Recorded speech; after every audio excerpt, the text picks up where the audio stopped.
For more on this, let's bring in Andrew Stoltmann, a Chicago federal court litigator. Andrew, so much palace intrigue going on here because, you know, the information that came out about Rod Rosenstein might have come from Andrew McCabe, a guy who has his own problems, a guy who has been fired and faces this grand jury investigation. So should Rod Rosenstein resign?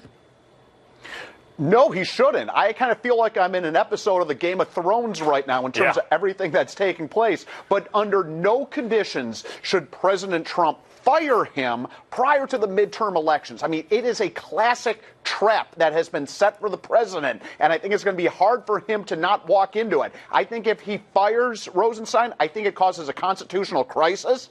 I think voters get extraordinarily upset, and I think it's a bad thing in the context of the midterm elections coming up next month. Yeah, because it could be that McCabe released these memos, put it out there just precisely to get the president angry at Rod Rosenstein. That's it. I mean, that's it. The New York Times was involved. I mean, it's a classic plot. And I think President Trump has shown tremendous restraint not walking into it. I think that's part of the reason why last week's meeting was canceled. I predict this week's meeting will be canceled. And I think he should just push it off until after the midterm elections. And he's surprised a lot of people, myself included, by saying he doesn't want to fire Rod Rosenstein. That's right. I mean, he is showing tremendous restraint in both what he's doing insofar as not firing him and also what he's saying. So who knows? Maybe some of the advice that has been given to President Trump by some of the critics out there have actually sunk in, and he's now thinking about this stuff a little more intensely and not doing the first thing that comes to his mind. Rosenstein, for those who have short memories, is the guy who green-lighted the Mueller investigation after the Attorney General, Jeff Sessions, recused himself. So where does the Mueller investigation stand against all of this? Oh, that is a great question. I kind of feel like we have a bum wandering around the street aimlessly with no real mission. I mean, I hate to compare Mueller to a bum, but that's a little bit what we have right now. Remember, this thing has transmogrified into something grotesque. It was originally supposed to look at Russian collusion. It has looked at that, and now it's going down every single rabbit hole that's out there with no end in sight, with tens of millions of dollars being paid to him and his team to investigate what?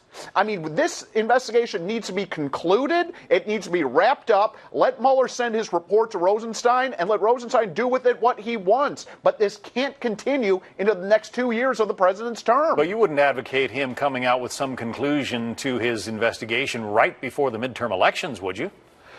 No, it would be horrible to do that, and he shouldn't do that. But shortly after the election, he has to come out, he has to wrap this thing up, and if he's given an unlimited leash in terms of where he can go and what he can investigate, this thing could easily bleed into the next 2 years, and that's bad for the country. Because the convictions that have been obtained so far of people like the president's, former campaign chairman, Paul Manafort, those don't involve Russian collusion in any way.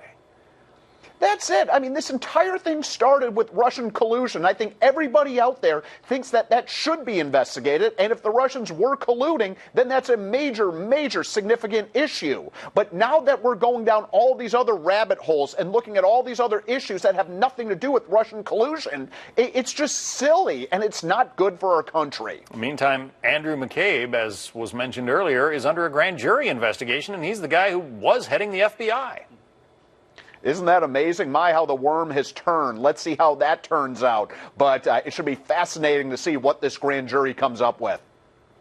So, all right, we've got this potential meeting between the president and Rod Rosenstein, the deputy attorney general. You predict that it will not happen this week.